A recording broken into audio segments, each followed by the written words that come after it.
Today I want to talk about a few of the things I've learned over the past few years about husbandry and some of the things that I've found that do work with care guides and some of the things that don't necessarily. I'm here with Bucky today. He's going to be hanging out, squeezing my neck, and hopefully allowing me to breathe while I'm making this video. Stick around and let's talk a little bit about husbandry.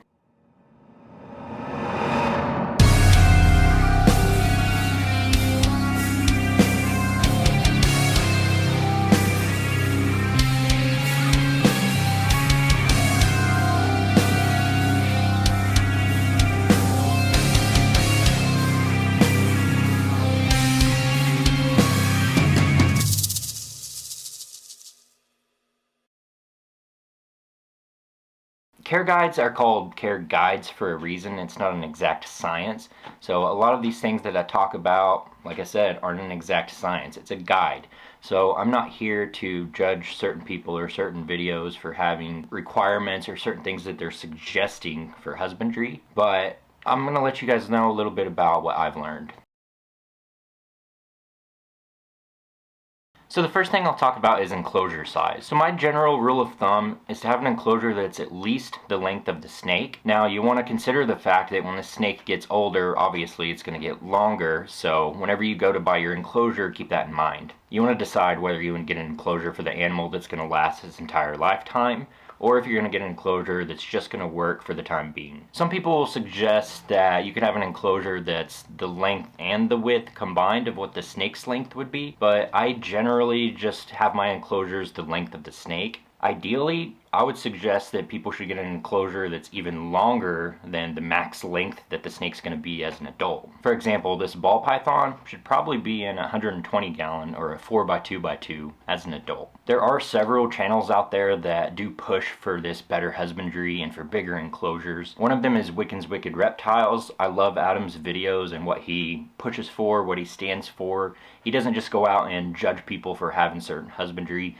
Now, he will point out if something's pretty wrong or if there's animal abuse involved, but he's not too harsh on people, and I do respect that about him. I think what's important is that we do have these conversations rather than just being too quick to judge one another. We should be having these conversations about how we can better our husbandry, what kind of enclosure we should have, ideally how big the enclosure should be for the animal, and what should work best. So I'm not here to judge any specific channel or video, I'm just going to show you what I've learned. Another really good website to go to would be Reptiles. I talk about Reptiles a lot in my different videos, and one of the reasons why is because they really push for better husbandry, bigger enclosures, better substrate, and bioactive enclosures. Now, something I do see every once in a while are comments with people saying that smaller enclosures might actually be better for smaller animals because they feel more safe and secure rather than getting freaked out by a big enclosure. I don't find this to be true necessarily.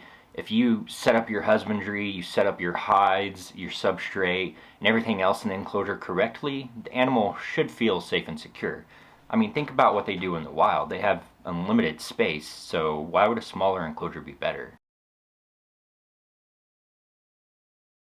Now let's talk about humidity. So many care guides will tell you that a corn snake's humidity should be 30 to 50%, 40 to 60%, or somewhere in that range. If you look up king snake care guides, sand boa care guides, garter snakes, hognose, a lot of them are in that 40 to 60% range, but I do think we can narrow that down and get it a little bit more accurate. So one thing I like to do is look up the actual weather patterns of the range where these animals come from. Southern Florida, for example, has several humidity spikes throughout the day, and it may be between 60 and 80% humidity throughout the entire day. So one way I like to mimic this with my husbandry is to set up a bioactive enclosure and mist the enclosure once or twice a day so they do have those humidity spikes. I do recommend getting a digital humidity gauge rather than these other style of gauges. I just find the digital humidity gauges to be more accurate, and they're really not that expensive. You can get a pack of these on Amazon for pretty cheap. Like I said, a lot of care guides recommend the 40 to 60% range, but at certain times in that area where those animals are from, the humidity might be 30%, or it might have spikes of up to 80 or 90%. So I mimic with my animals a little more what they would see in the wild where they come from. So I'll spray my enclosure down in the evening, sometimes late at night, to give it a little bit of a humidity spike, and that's something that I just feel is a little more accurate and a little more natural. One other thing I want to mention about the humidity gauges, if you press them up against the water bowl or something else that may get sprayed down with a mister or might be wet at some point, obviously that's not going to be so accurate. So I think placement of your humidity gauge is also important. So what I like to do is put the humidity gauge somewhere in the middle of the enclosure, so it's not on the cool side, it's not on the warm side, and it gives me a little bit more of an idea of what the average humidity is in the enclosure. Now let's talk about feeding. Obviously, this is one of the most important parts about keeping a pet snake, and I think it's important to make sure that you're not only getting the right size of a prey item for these animals, but the right kind. It could make a difference whether you're feeding your ball python mice or rats. For example, once again, with ball pythons, they can be a little bit picky when it comes to eating. This is Bucky, and he is on small rats right now, but there have been times in the past when he's been a little bit picky, whether that's because of the temperature of the rodent or the size of the rodent. It could be whether he was in shed or not in shed, so these are all things that you'll have to pay attention to. There is a lot of information out there about how often you should feed snakes, or what size of a prey item, or how many prey items you should feed the snake, but in general, I only feed my snakes one prey item at a time. Rather than feeding multiple smaller prey items, I feed one prey item that is 1 to 1.5 times the widest point of the snake's body. Now, this can be a little bit strange, and it's not always just specific to the species. Sometimes it can be specific to the individual animal. For example, my speckled king snake refuses to eat hopper mice, adult mice, rats, fuzzy mice. Even after I sprayed down the rodents with anole juice, the speckled king snakes still want to eat it. But then when I tried to offer a pinky mouse, it seems to be its favorite thing. So this is one exception when it comes to feeding multiple prey items. With my speckled king snake, since that's all she will take and she is an adult, I don't want to feed her just one pinky mouse, so I will give her 2 to 3 at a time. Like I said, there is a lot of information about this. Whenever one pinky mouse isn't enough, but a fuzzy mouse is too much, people seem to try to feed multiple pinky mice, but there are options for this. On rodentpro.com, for example, they have different sizes of pinky mice. They have different sizes of fuzzies, and you can get pretty accurate with it. So I do just suggest feeding one prey item at a time, and generally with my animals, I feed them every 2 to 3 weeks as adults. Whenever they are smaller, and I'm talking 2 years old or less, I might feed them every 7 to 10 days. And when I have a snake that's only a few weeks or a few months old, I might feed it every 5 to 7 days. But there are care guides that will suggest feeding even an adult snake once a week. This can be a problem whenever the snake becomes an adult because they can become obese pretty easily. But really, I mean, without being too negative, I feel like we do have to call out the fact that there are people that overfeed their snakes,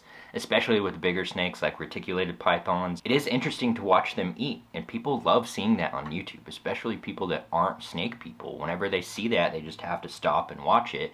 And those kinds of videos get a lot of hits. They get a lot of likes, they get a lot of views. But at the end of the day, if the animal is being overfed and becomes obese, that's just shaving years off the animal's life, and they don't deserve that.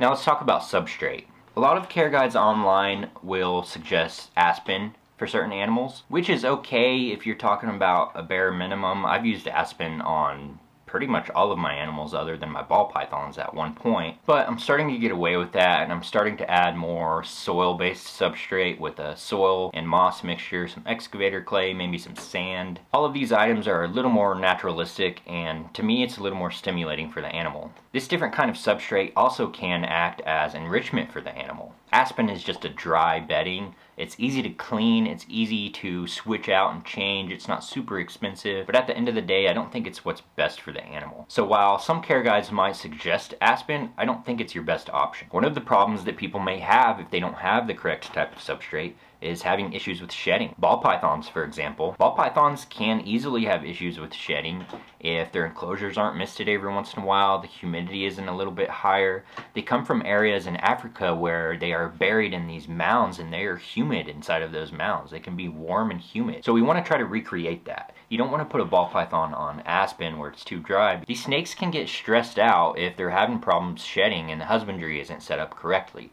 So I think it is very important to pick the correct type of substrate. Now, what's important about having the correct type of substrate isn't just the humidity levels, but it also helps the animal feel safe and secure, like I talk about a lot. You don't just want to have a teeny tiny layer of the substrate unless you're working with an animal that doesn't doesn't burrow a whole lot. Most of my snakes do like to burrow, so I put a thick layer of substrate in all of the enclosures that I've been redoing lately. I like to have at least 4 to 5 inches of substrate so the animal can have plenty of space to burrow, bury itself, feel safe and secure, and have an area where it can completely get away. Now with the terra firma mix that I've been using, I mix terra firma with moss, sometimes peat moss, excavator clay, and or sand. This mix creates layers in the substrate and it gives little pockets of humidity for the animal to get away to. So if the snake wants to be dry, it can stay above the substrate, but if it goes below the substrate, it has a more humid area and it might not have as many issues with shedding. One thing you'll also want to consider is whether or not you want to go bioactive. Now another thing you want to consider are your hides. You want to get the correct type of hide, you want to get a hide that isn't too small or too large, and you want to get the correct number of hides. Many care guides online will suggest just having a hide on the cool side and the warm side, but I suggest getting more than that. Put a hide on the warm side, put a hide on the cool side, but also stick some more in the middle somewhere, or in random spots. Lately I've been using anywhere from 3 to 5 hides in my enclosures. Now, a lot of care guides don't talk that much about enrichment, which is something that I find very important. If we want to mimic what these animals would be experiencing in the wild and mimic the things that these animals get stimulation from and enrichment from, we want to add certain things that they might find in the wild, whether that be sticks, leaves, more naturalistic hides and substrate, more naturalistic water bowls, or whatever you choose. I like to add certain items occasionally or take certain items out of the enclosure, so it just makes it a little more interesting for the snake. Next I'll talk about heating and lighting. If you have a bioactive setup, I would highly recommend using a full spectrum LED light. Also, even though a lot of care guides don't really point towards using UVB, research has pointed towards snakes actually benefiting from having a small amount of UVB throughout the day. I highly recommend the Arcadia Shade Dwellers. This is what I've been using over the past year or so, and I have no complaints. For your heat, this is where I think some people get a little bit crazy with it. A lot of care guides will recommend 90 to 95 degrees as a hot spot for many colubrid snakes. For me, I usually try to get it to around 85 degrees. I do think that it would do more harm to get it too hot than it would to get it too cold. As long as the cool side's not getting below 65 or 60, I think you should be fine. But even that's a little chilly for me, so I try to have my cool side no lower than 67 or 68. A lot of people do recommend ceramic heat emitters, but the thing about ceramic heat emitters is they're usually only best for supplemental heat or ambient heat. If you're trying to have your warm side a little bit warmer, not just your hot spot, a ceramic heat emitter in addition to a halogen might work best. Ceramic heat emitters only emit IRC, which is the weakest form of infrared heat. What I like to use is a halogen or some other kind of incandescent bulb. These put off mostly IRA and IRB, which penetrates the skin, and it's a stronger form of infrared heat. So that's about all I have for you guys today. Thank you guys for watching once again. Hopefully a couple of these things will give you a better idea of what to do with your snakes. Please subscribe to my channel if you would, like this video, comment with any ideas you have, and I'll see you in the next video.